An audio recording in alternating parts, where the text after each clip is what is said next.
नमस्कार. मालिकेचा आजचा भाग खूपच जबरदस्त आणि धमाकेदार असणार आहे. तुळजाने फटाके फोडावेत तसे शत्रू आणि डॅडींची लायकी काढलेली आहे आणि आपल्या कुटुंबाला म्हणजेच आपल्या सासरच्या माणसांना मान मिळवून दिलेला आहे. त्याचबरोबर तिने सूर्याला एक गिफ्ट दिलेलं आहे आणि ते गिफ्ट पाहून सूर्या खरं तर खूपच इम्प्रेस झालेला आहे. तर हे सगळं कशा पद्धतीनं होणार आहे, तेजूचं दुःख तुळजा कसं समजून घेणार आहे, ते आपल्याला या व्हिडिओमध्ये पाहायला मिळणार आहे. त्यासाठी हा व्हिडिओ शेवटपर्यंत पहा. तर तुळजा आणि आपला सूर्यादादा सोनाराच्या दुकानात आलेले असतात. का तर आपल्या तेजूच्या पूजेसाठी आपण निघालेलो आहे आणि तेजूसाठी काहीतरी गिफ्ट घ्यावं हा त्यांच्या दोघांचं ठरलेलं असतं. मग दुकानात आल्यानंतर दोघंजण तिथे बघतात आणि मग ती नथ असते ती सिलेक्ट केली जाते. ती नथ दोघांनाही खूप आवडते. दोघांनी ही नथ घेतलेली असते आणि बिलिंग काउंटरला गेल्यावर तिथे 2 बॉक्स दिले जातात. तेव्हा सूर्या त्यांना सांगू लागतो की तुमच्याकडून काहीतरी चुकलं आहे. आम्ही एकच बॉक्स घेतलेला आहे, मग तुम्ही हे 2 बॉक्स कशासाठी आम्हाला देतात, हा प्रश्न सूर्या त्यांना विचारतो.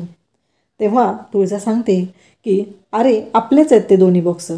हे जेव्हा सांगितलं जातं तेव्हा मात्र इकडे सगळ्यांच्या समोर एक गोष्ट येते. ती म्हणजे तिथे तुळजा सांगते की सूर्या मी हे तुझ्यासाठी घेतलं आहे. सूर्या म्हणतो हे कधी घेतलंस? तेव्हा तुळजा सांगते की कालच मी बुक केलं आणि आज घेतलेलं आहे. तेव्हा मात्र आपल्याला पाहायला मिळतं की सूर्या आणि तुळजा पाहतच राहतात. तुळजा म्हणते की सूर्या तू एवढं मोठं तुझं हृदय मला दिलंस, तुझं हर्ट मला दिलं आणि मी हे छोटंसं हर्ट तुला दिलं तर काय होतंय? सूर्या म्हणतो लाखभर रुपयाचं असेल गं, एवढं महागाचं कशाला घेतलं, कुठून आणलेस पैसे? तुळजा म्हणते काही दिवसांपूर्वी मी इंटर्नशिप केली होती, ते पैसे अकाउंटला आलेले, मग घेतलं तुझ्यासाठी गिफ्ट. आणि सूर्या स्वतःच्या हाताने सूर्याच्या गळ्यात तुळजा स्वतःच्या हाताने ते लॉकेट घालते. मग नथ घेतलेली असते, लॉकेट घातलेलं असतं. आता दोघंही निघालेले असतात. पुढे आल्यानंतर सूर्या म्हणतो की हे मिरचीचं लोणचं घेऊया, त्या नथीपेक्षा पण माझ्या तेजूला खूपच आवडेल. असं म्हटल्यावर तुळजा म्हणते की हो. आणि मग दोघंजण तिथं ते मिरचीचं लोणच्याची भरणी आहे ते घेतात. आता निंबाळकरांच्या घरी पूजा असते, त्यासाठी सूर्या आणि सगळी फॅमिली आलेली असते. मग सगळेजण बसलेले असतात. तेजू आलेली असते. तेजूने भरजरी साडी नेसलेली असते, अगदी दागिन्यांनी मढलेली असते. तिच्याकडे पाहून धनी त्याचबरोबर राजू भागू सगळेजण बोलत असतात. ते म्हणत असतात की खरंच आपली अक्का ना खरंच खूप गोड दिसते, हे त्यांचं चालू असतं. आणि त्याचबरोबर त्या म्हणत असतात की किती रुपयाची असेल गं ती साडी? तर राजू धनीला सांगते अगं 10-15 हजाराची असेल. धनी म्हणते एवढ्या पैशात तर माझे ना वर्षभराचे ड्रेस येतील गं. आणि त्या बोलत असतात. त्यानंतर आपल्याला पाहायला मिळतं की आपली अक्का किती छान दिसते. बागू म्हणते की खरंच नशीब काढलं गं आपल्या अक्काने असं घर मिळायला, सोन्याने मढून गेले, खरंच चांगली गोष्ट आहे. पण या बिचाऱ्यांना माहितीच नसतं की या सोन्याने मोडलेल्या नटलेल्या भाऊलीच्या पाठीमागं किती दुःख आहे, ती कुठल्या दुःखातून जाते याची कल्पना या बहिणींना माहितीच नसते. त्याची कल्पना असते ती म्हणजे शालिनी आत्याला. तिला माहिती असतं की आपल्या तेजूला काय त्रास सहन करायला लागत आहे, म्हणून तर त्या दोघींनी इकडे सांगितलेलं असतं की तू या लग्नासाठी तयार होऊ नकोस.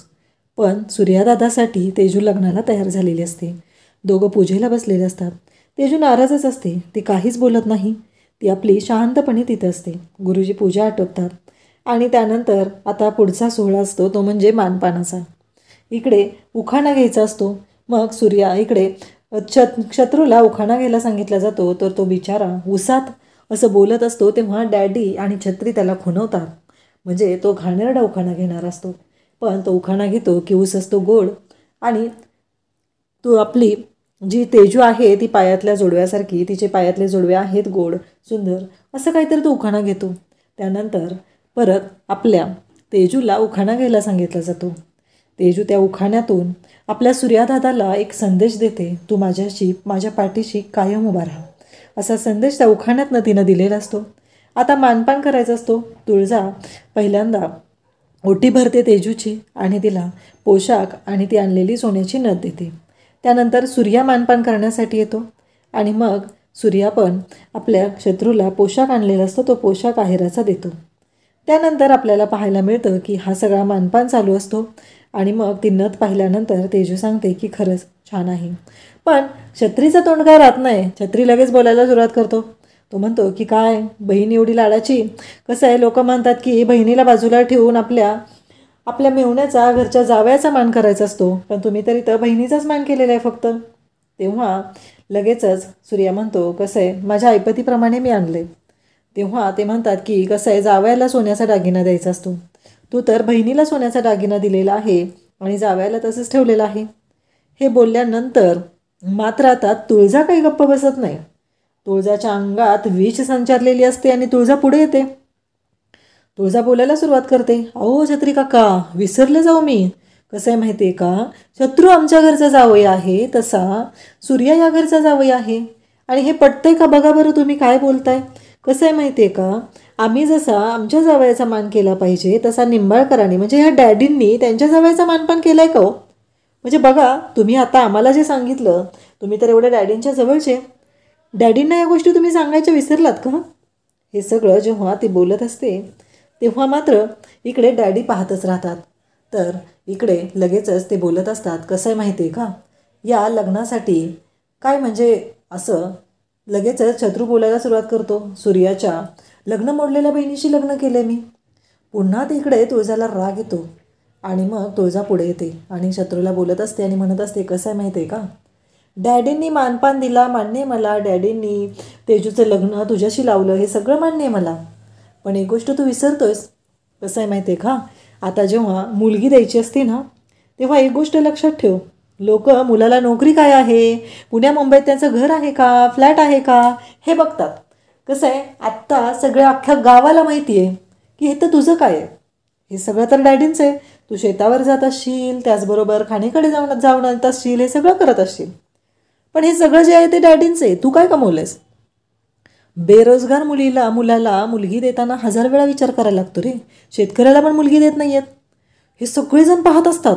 फटाकड्यासारख्या नुसत्या फटाफट फटाकड्या फुटत असतात आणि तुळजा बोलत असते, पण डॅडींना असा तिने शालूतनं जोडा मारत असते आणि त्या शत्रूची अशी लायकी काढत असते की कोणाला कळतही नसतं. आणि मग तुळजा म्हणत असते की बघितलं का, तुम्ही उलट नशीब समजव, आयत्या मंडपात लग्न झालं. अहो आईवडिलांचे चपले असतात ना, जोडे झिजतात हो, नवस फेडायला जाऊन नवस करून मुलींच्या घरी जाऊन. तुम्हाला तर आयतीच मुलगी मिळाली हो, ती पण सुसंस्कृत शिकलेली. नाही तुम्ही काय केलं ते सांगा ना, या लग्नासाठी तुम्ही काय केलं. आणि राहिला प्रश्न जावयाचा, इकडे छत्री काका तुम्ही तर विसरला तो डॅडींना सांगायचं. आता राहिला प्रश्न, आम्ही जर काय मागायला गेलो तर हे कसं वाटेल, शोभेल का, डॅडींची इज्जत जाईल ना. एवढं छान असं सुरेख शब्दात ती बोलत असते आणि सगळेजण पाहतच राहतात. डॅडी म्हणतात की छत्री हे घ्या पैसे आणि सूर्याला काय पाहिजे ते घ्या. तेव्हा तुळजा म्हणते, कसं आहे आम्ही मागून घेतलं तर निंबाळकरांची इज्जत जाईल ना हो. सूर्याला विचारलं जातं तेव्हा सूर्या म्हणत असतो की मला काय नको डॅडी, तुम्ही तुमच्याबरोबर उठबस करायला देता हेच माझ्यासाठी भरपूर आहे. इथं त्या शत्रूची तर वाटच लागलेली असते. ॲक्च्युली त्याच्या असा बँड वाजवलेला असतो ना तुळजाने की त्याच्या तोंडातनं शब्दच फुटत नसतात. आणि या छत्रीची पण वाट लावलेली असते. डॅडी तर बघतच बसतात. त्यांच्या तोंडात जणू तुळजाने शेण घातले की काय असं तोंड त्यांचं झालेलं असतं.